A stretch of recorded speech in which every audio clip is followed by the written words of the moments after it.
নির্বাচনের তারিখ ঘোষণার তাৎক্ষণিক একরকম প্রতিক্রিয়া দিয়েছে জামায়াতে ইসলামী। তাদের নায়েবে আমির জনাব তাহের বলছেন, হেডলাইনটা এরকম, দাবি না মেনে নির্বাচন দিলে আন্দোলনে নামতে বাধ্য হবে জামায়াত।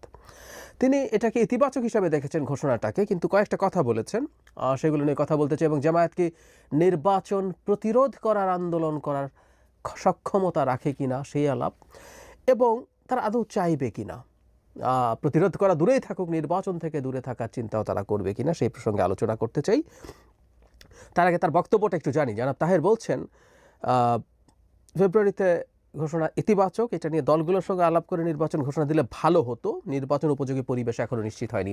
আমাদের স্মরণ আছে নিশ্চয়ই, লন্ডনে গিয়ে যখন প্রধান উপদেষ্টা স্টেটমেন্ট দিয়ে বলেছিলেন যে তিনি এই ধরনের একটা পরিকল্পনা করছেন, সব যদি ঠিকঠাক থাকে তাহলে নির্বাচন তিনি এই সময়ে, মানে হলো ফেব্রুয়ারিতে, রমজানের আগে হতে পারে। তখন জামায়াত কিন্তু খুব গোস্বা করেছিল। গোস্বা করে তারা ঐক্যমত্য কমিশনের বৈঠকে একদিন যায়নি, আমাদের নিশ্চয় মনে আছে, প্রতিবাদ স্বরূপ, যে কেন একটা দলের সাথে আলোচনা করে এই সিদ্ধান্ত নেওয়া হলো। উত্তরটা খুব সোজা ছিল, কেন জামায়াত ইসলামীর সাথে আলাদা করে বৈঠক করে? অন্য দল কি গোস্বা করতে পারে, যেগুলো আমরা সংখ্যার বিচারে ছোট দল বলে মনে করি, গণতন্ত্রের মঞ্চের দলগুলো? 15 বছর, দীর্ঘ 15 বছর শেখ হাসিনার বিরুদ্ধে, এর মধ্যে অন্তত 7-8 বছর 18 সালের পর থেকে অ্যাটলিস্ট দুর্দান্ত ফাইট করেছে শেখ হাসিনার বিরুদ্ধে। এমনকি শেষ মুহূর্তে 24 সালের ইলেকশনের আগে যখন বিএনপি তার আন্দোলন থেকে উঠে গিয়েছিল, সীমিত সামর্থ্য নিয়ে গণতন্ত্র মঞ্চের দলগুলো অসাধারণ কাজ করেছে। জামাত তখন ঘরে ঘুমাচ্ছিল, কিন্তু সেই গণতন্ত্র মঞ্চের দলগুলোকে তো আলাদা আলাদা একটা একটা দল করে ডাকে না। এবং কেউ কি প্রশ্ন করে জামায়াতকে কেন একা ডাকা হচ্ছে? উত্তরটা ওর মধ্যেই আছে। ঠিক একই কারণে বিএনপির সাথেই কথা বলে সিদ্ধান্ত নেওয়া যাবে। তার উপরে আমি মনে করি প্রধান উপদেষ্টা বা আমরা কেউ যদি একই কথা বলি যে জামায়াত তো ফেব্রুয়ারি নির্বাচনের ব্যাপারে অনেক আগেই এন্ডোর্সমেন্ট দিয়ে রেখেছে, বরং জামায়াত এই দুটো টাইমের কথাই বলেছিল, এপ্রিল অথবা ফেব্রুয়ারি, এবং জামায়াতের আমির স্পষ্টভাবে বলেছিলেন যে রমজানের আগে নির্বাচন হয়ে যাওয়াটা সবচেয়ে ভালো। তো সুতরাং ফেব্রুয়ারির মাঝামাঝির আগে নির্বাচন হওয়ার ব্যাপারে তো জামায়াতের সায় ছিলই। এখন এই কথাগুলো বলছেন কেন? এগুলো হলো রাজনৈতিক প্রোপাগান্ডা, আর কিছু না, রেটরিক, এগুলো বলতে হয়।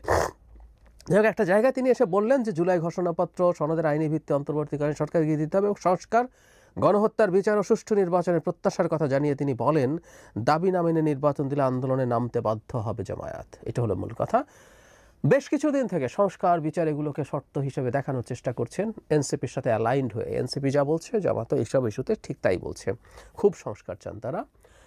এবং গণহত্যার বিচার হচ্ছে 24-এ গণহত্যা জাতিসংঘের যে টেকনিক্যাল সংজ্ঞা সেই অনুযায়ী হয়নি, এটা মানবতা বিরোধী অপরাধ হয়েছে, তারা এটা চান। এবং এদের রাজনীতি করার অধিকার বাংলাদেশে নাই বলে মনে করেন, কিন্তু 71-এ যারা এই কাজ করেছেন তাদের বিচার এবং তাদের রাজনীতি করার আবার অধিকার আছে, ওই বিচার করা যাবে না, এবং রাজনীতি করার অধিকার আছে। যাই হোক, সেটাও অন্য আলোচনা, সেই জায়গায় আরেকদিন বলছি, ক্রমাগত বলে যেতে হবে আসলে। এখন প্রশ্ন হচ্ছে, জামায়াতের কি এই হ্যাডাম আছে যে তারা নির্বাচন ঠেকানোর আন্দোলনে নামবেন, নির্বাচন পিছিয়ে দেওয়ার আন্দোলনে নামবেন, তাদের ভাষ্য মতো যদি সংস্কার এবং গণহত্যার বিচার ঠিকঠাক মতো না হয়? আমরা খেয়াল করব, এবার যদি জামায়াত মাঠে নামে, তাত্ত্বিকভাবে ধরছি, তারা নামবে কিনা আমরা শেষের দিকে এই সিদ্ধান্ত নিতে পারবো। তাকে বিএনপিকে কনফ্রন্ট করতে হবে। জামায়াত কিছুদিন আগে সরাসরি না হলেও এনসিপির পেছনে গুরুত্বপূর্ণ নেতারা মাঠে ছিলেন, প্রকাশ্যে ছিলেন, ছাত্র শিবির ছিল, আওয়ামী লীগ নিষিদ্ধকরণের দাবিতে মাঠে নেমেছিল জামায়াত এবং আরও কিছু ইসলামী দল এবং শক্তি। তখন আসলে সমস্যা হয়নি, কারণ আওয়ামী লীগ নিষিদ্ধকরণ নিয়ে বিএনপি অ্যান্টাগোনাইজ করেনি। মানে বিএনপি বলে না আওয়ামী লীগকে রাখতে হবে, তুমি যদি আওয়ামী লীগকে নিষিদ্ধ করার দাবিতে মাঠে নামো তুমি আমার বিরুদ্ধে যাচ্ছ, ফলে ওখানে বিরুদ্ধ চারণ করা হয়নি। কিন্তু এবার নির্বাচন নিয়ে জামায়াত যদি মাঠে নামে, ও আসলে প্রকাশ্যে বিএনপির বিরুদ্ধে অবস্থান নিচ্ছে, এবং বিএনপির সবচেয়ে গুরুত্বপূর্ণ যে চাওয়া, যেটা একটা বুর্জোয়া রাজনৈতিক দলের স্বাভাবিক চাওয়া, সেটা হচ্ছে একটা নির্বাচন হওয়া, যে নির্বাচনের মাধ্যমে সে ক্ষমতায় যাওয়ার চেষ্টা করবে। এবং বিদ্যমান প্রেক্ষাপটে বলা যায় বিএনপির সাথে ক্ষমতায় যাওয়ার মাঝে জাস্ট একটা ইলেকশনই আছে, আর তেমন কোনো আনসার্টেনিটি নাই। রাদার আলোচনা এটা হচ্ছে বিএনপির সিট কয়টা হবে, কয়টা অন্য দল পেতে পারে সেসব নিয়ে। ফলে বিএনপির সাথে জামায়াত কি কনফ্রন্ট করবে? মানে অনলাইনে জামায়াতের শোরগোল করা, তাদের সিন্ডিকেটেড কাজ করা, তারা আক্রমণ করা দেখে কারো কাছে, বা জামায়াতের নিজেরই এক ধরনের, তারা নিজেই এক ধরনের ইলুশনে ভোগে কিনা যে তাদের বিরাট সাপোর্টার বেস তৈরি হয়েছে, মাঠের শক্তিতে জামায়াতের আদৌ কোনো পাত্তা বিএনপির সাথে থাকবে বলে মনে হয় না, যদি কনফ্রন্টেশনাল একটা পরিস্থিতি হয়। এই হিসাব জামায়াতের করার কথা। 2-4টা জায়গায় দেশে তাদের এক ধরনের শক্তি আছে। ওই যে শিবিরের জেনারেল সেক্রেটারি যেমন হুমকি দিলেন চিটাগং বিশ্ববিদ্যালয় হলে দেখিয়ে দিতেন তারা, এরকম 2-4টা জায়গায় হয়তো তাদের কিছু শক্তি আছে, সেখানে তারা কিছু করার চেষ্টা করতে পারে। কিন্তু সারা দেশব্যাপী এবং বিশেষ করে বাংলাদেশে যে জিনিসটা সবচেয়ে জরুরি, ঢাকা কেন্দ্রিক মুভমেন্ট হতে হয়, বিএনপির সাথে কনফ্রন্ট করে জামাত কি মুহূর্তও টিকতে পারবে? কতটুকু টিকতে পারবে? আমি মনে করি না। এবং জামায়াতের নেতৃত্ব এতটা বোকামি করার কোনো কারণ আছে বলে আমার মনে হয় না। তারা এতটুকু বুদ্ধি তারা রাখেন। বরং জামায়াত বেশিরভাগ সময় ক্ষমতা এবং সরকারের সাথে সাথেই যাওয়ার চেষ্টা করেছেন, যেখানে যেখানে সুযোগ হয়েছে। তাদের এই প্রবণতা ছিল সবসময়। ফলে তারা বিএনপির সাথে কনফ্রন্টেশনে যাচ্ছেন বলে আমার মনে হয় না।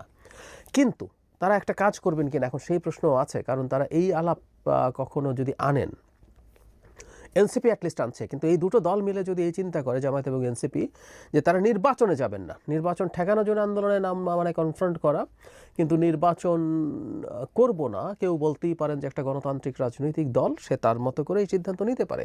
বিএনপি একাধিকবার নির্বাচন বর্জন করেছে, সুতরাং নির্বাচন বর্জন করাও তাদের আন্দোলনের একটা গুরুত্বপূর্ণ পার্ট হতে পারে।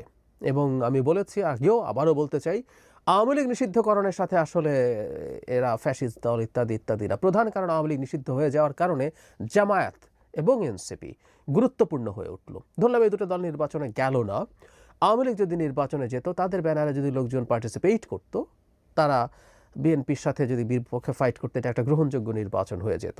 জামায়াত না আসলে কিছু আসতো যেত না। আমি এখনও মনে করি আওয়ামী লীগের সমর্থন অন্তত 20% আছে, জামায়াতের সমর্থন আমি 10% বেশি ভাবে না, মানে জামায়াতের চাইতে দ্বিগুণ সমর্থন এখনও আওয়ামী লীগের আছে বলে আমি বিশ্বাস করি। সুতরাং আওয়ামী লীগ যদি থাকতো এবং নির্বাচনে আসতো, সেটা জামায়াত না আসার চাইতে থেকে কোনো আদৌ কোনো প্রভাবিত করতো না নির্বাচনের গ্রহণযোগ্যতার বিবেচনায়। এখন পরিস্থিতি ভিন্ন, জামায়াত তো নেই এবং তারা জাতীয় পার্টিকে নিয়ে উচ্চবাচ্য করার চেষ্টা করছে, ওটাকে নিষিদ্ধ করার চেষ্টা করছে। আমি জানি না সেটা হবে কিনা, কিন্তু তারা যদি নির্বাচনে না যায়, সেটাই নির্বাচনকে গ্রহণযোগ্য হওয়া থেকে প্রশ্নবিদ্ধ করবেই। কারণ হলো জাতীয় পার্টি যদি থাকেও, জাতীয় পার্টি খুব বড় সংগঠন না, তাদের কিছু জায়গায় শক্তি আছে এবং ধরে নিলাম তাদের ভেতরে ঢুকে আওয়ামী লীগের কিছু লোকজন লাঙ্গল মার্কায় নির্বাচন করবে, তারপরও নির্বাচনের গ্রহণযোগ্যতা নিয়ে প্রশ্ন থাকবে। জাতীয় পার্টি না থাকলে আরও বেশি হবে। তো সেই ক্ষেত্রে জামায়াত না থাকা বিপরীতে বিএনপি এবং তার যে পক্ষের শক্তিগুলো আছে, তারা একটা নির্বাচন করে আসলে সেটা নিয়ে প্রশ্নবিদ্ধ হওয়ার সম্ভাবনা থাকে। কিন্তু আমি যে কথাটা বলতে চাই, জামায়াতের সামনে কিন্তু একটা ঐতিহাসিক সুযোগ এসছে।